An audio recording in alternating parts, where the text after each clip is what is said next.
Sir जरा अगर हम रूस यूक्रेन युद्ध की तरफ चलें तो वहाँ पर तो कुछ लग नहीं रहा कि अभी कुछ मामला थमेगा, और अब तो खुलकर अमेरिकी हथियारों का उपयोग रूस के खिलाफ होने लगा है।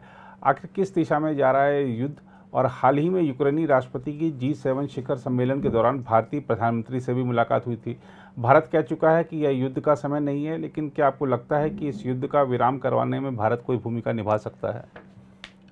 नीरज जी, देखिए हुआ क्या अभी तक अगर देखें थोड़ा पिछले कुछ दिनों में, कुछ महीनों में राधा अगर देखा जाए तो कोई खास नहीं हुआ। हाँ, लेटेस्ट सिर्फ ये हुआ है कि तकरीबन 9 महीने बाद बखमुत जो है रूस ने ले लिया है जी, जिसकी कोई जिसे कहते हैं ना रणनीतिक या स्ट्रेटजिक और टैक्टिकल कोई वैल्यू नहीं है खास जी, ना रूस के लिए।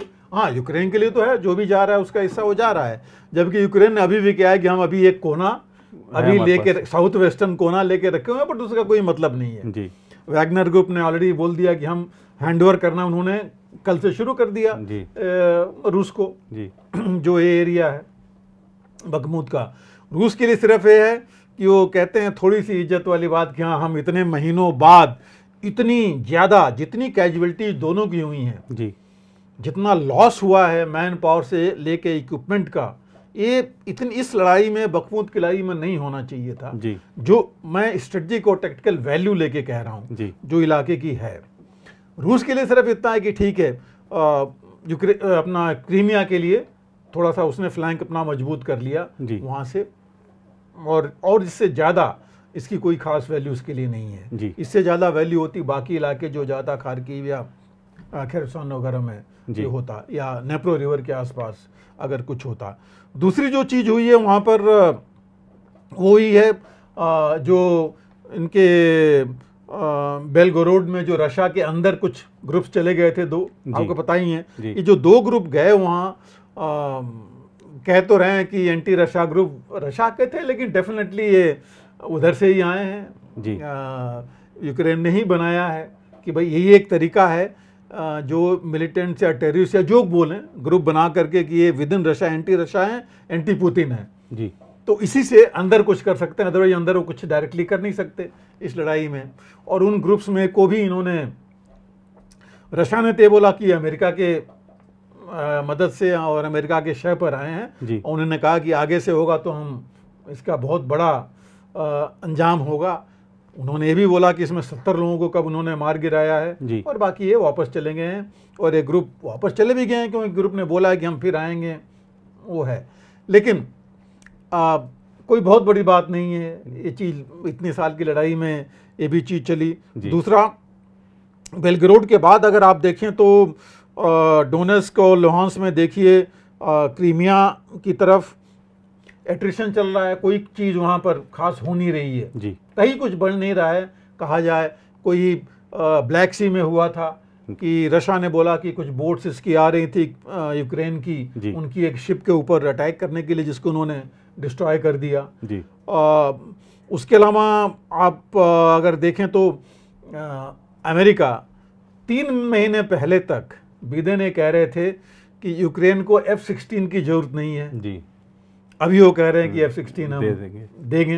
हालांकि वो अभी भी बाकी जो उनके मित्र देश हैं वो डर रहे हैं कि F-16 वहाँ चला गया, और F-16 अगर मार गिराया रूस ने, उसकी रिवर्स इंजीनियरिंग कर ली सारी, फिर तो F-16 की कोई वैल्यू नहीं रही जी किसी के लिए।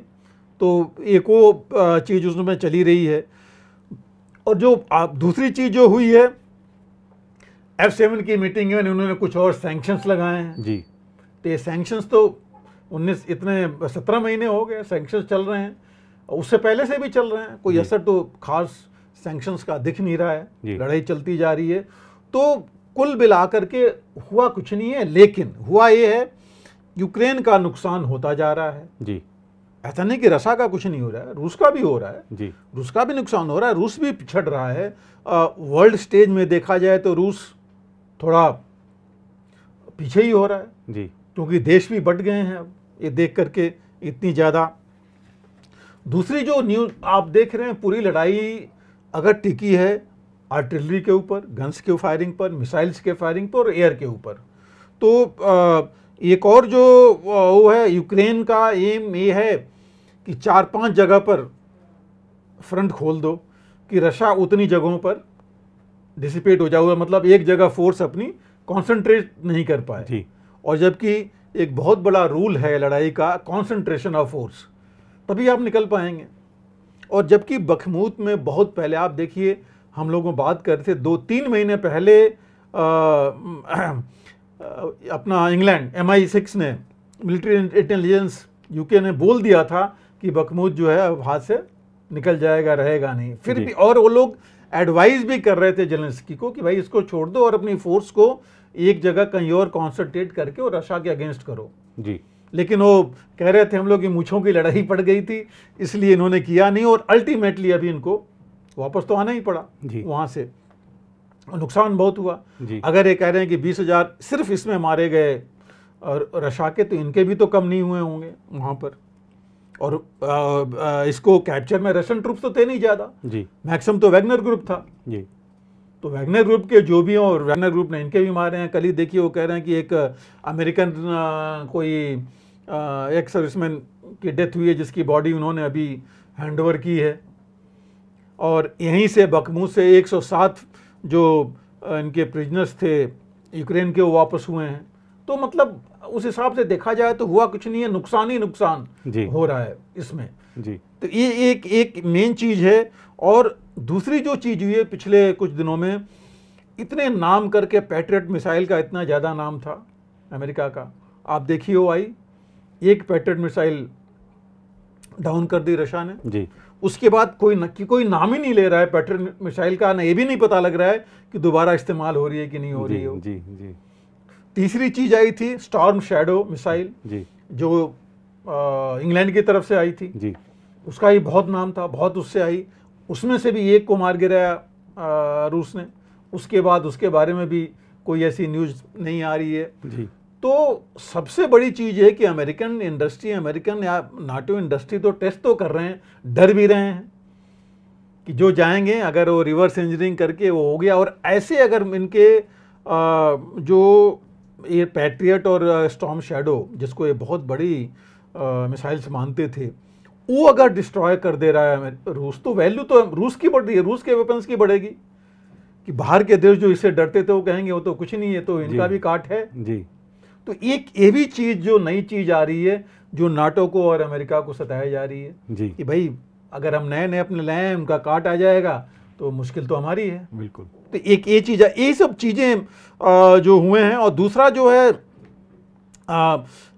मेन चीज हुई है, देखिए कितने अभी तक देखा जाए, हम लोग पहले बात कर चुके हैं इस पर, 50% से ज्यादा पॉपुलेशन यूक्रेन की डिस्प्लेस हो गई जी। यूक्रेन का तकरीबन 60% इंफ्रास्ट्रक्चर बिल्कुल ध्वस्त हो चुका है। मतलब इसको ये कहिए, अंग्रेजी में कहते हैं अनप्रेसिडेंटेड, किसी लड़ाई में इतना बुरा हाल नहीं हुआ कहीं भी जितना कि इनके इंफ्रास्ट्रक्चर का हुआ। घरों को ले लीजिए, इंडस्ट्री का ले लीजिए, कहीं का हर एक चीज का ले लीजिए, सबका हुआ। और अगर कह रहे हैं कि 1,80,000 अगर रूस के मरे हैं, तो जो न्यूज आ रही है 1 लाख से ऊपर तो इनके भी कहा जा रहा है कि सोल्जर्स मरे हैं जी।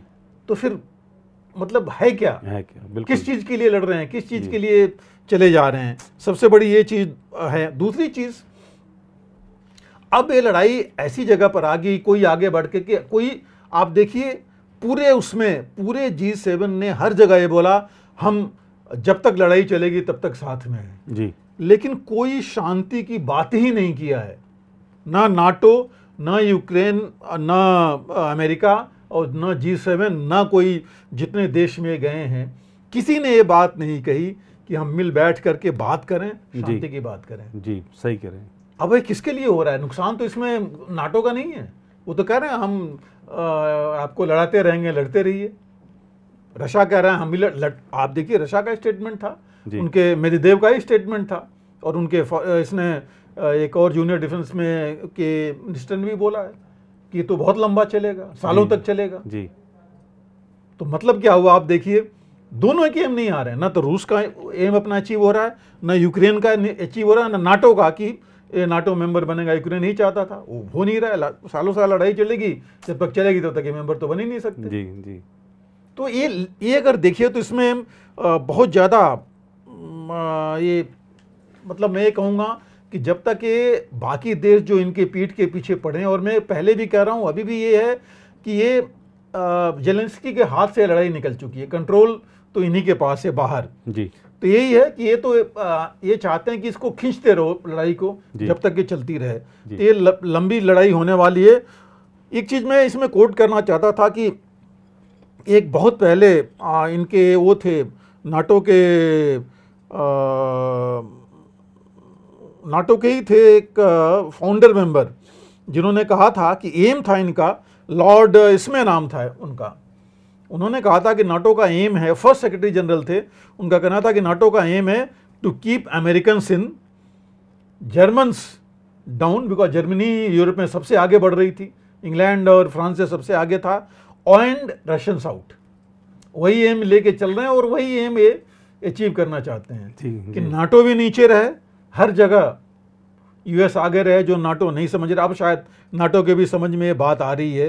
तो ये जो चीज़ें हैं, आप देखिए हुआ क्या है अमेरिका में, देखिए लॉकहीड मार्टिन डिफेंस कंपनी है, शेल ऑयल कंपनी है, उनके शेयर देखिए 3-4 गुना बढ़ गए हैं जी प्राइस, वहाँ पर इतना ज़्यादा हो रहा है। और देखिए नाटो की उनकी क्या हालत है जी। तो इस लड़ाई में अचीव कुछ नहीं हो रहा है। और जहाँ तक शांति की बात है, टर्की, जर्मनी, फ्रांस, लेटेस्ट चीन, आप ले लीजिए इजराइल ने भी कोशिश की कि शांति वार्ता की जाए, लेकिन कोई हल नहीं निकला। लेकिन अगर जेलेंस्की दूसरी बार मोदी से मिल करके और ये शांति की बात कराना चाहते हैं, तो मतलब कुछ तो है, उनको लगा होगा कि बाकी सारे तो फेल हो गए, हो सकता है यहाँ से कुछ मिल जाए, पहली चीज़ जी। और दूसरी चीज़ ये कि ये चीज़ हुआ कहाँ, G7 के सामने हुआ, जहाँ जेलेंस्की ने बोला, सारे G7 बैठे हैं, वहाँ पर जेलेंस्की ने बोला कि मोदी से, तो उनको लगा कि मोदी मीन्स मैं भारत ही लूँगा जी, वही हैं जी।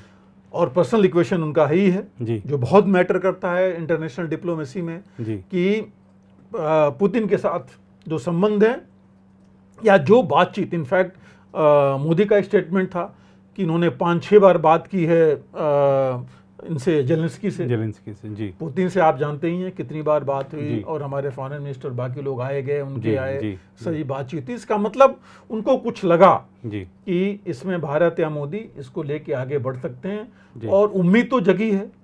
लेकिन भारत शुरू से कह रहा है, मोदी ने शुरू से बोला है, it is not an era of war. Modi ने ये भी कहा है कि ये कूटनीतिक तरीके से मिल बैठ करके सॉल्व होना चाहिए। हो सकता है कि जो बाकी लोग नहीं कर पाए वो चीज हो जाए, और एक साथ अगर एक सामने नहीं बिठा पाए तो मोदी इन लोगों से बातचीत करके शांति प्रस्ताव थोड़ा आगे बढ़ा सकें। कुछ नहीं हो, एक सीज फायर ही हो जाए फिलहाल, और तब आगे बढ़ें। लेकिन इसमें मेहनत ज़्यादा होगी, सिर्फ पुतिन और जेलेंस्की से काम नहीं बनेगा, अमेरिका को भी साथ में लेना पड़ेगा। अमेरिका चाहेगा साथ में आना, नहीं आना, एक ये भी सोचने वाली बात है जी। और आई एम श्योर पुतिन और जेलेंस्की तो चाहेंगे जी, तो ये चीज़ थोड़ी देखनी है, बट उम्मीद तो जगी है, जरूर उम्मीद तो जगी है जी, और उम्मीद पे दुनिया कायम है। अगर आप भी लेना चाहते हैं देश दुनिया की तमाम जानकारी, तो आज ही सब्सक्राइब करें हमारे चैनल को, साथ ही नीचे दिए बेल आइकन को जरूर दबाएं ताकि हर अपडेट आप तक पहुंच सके।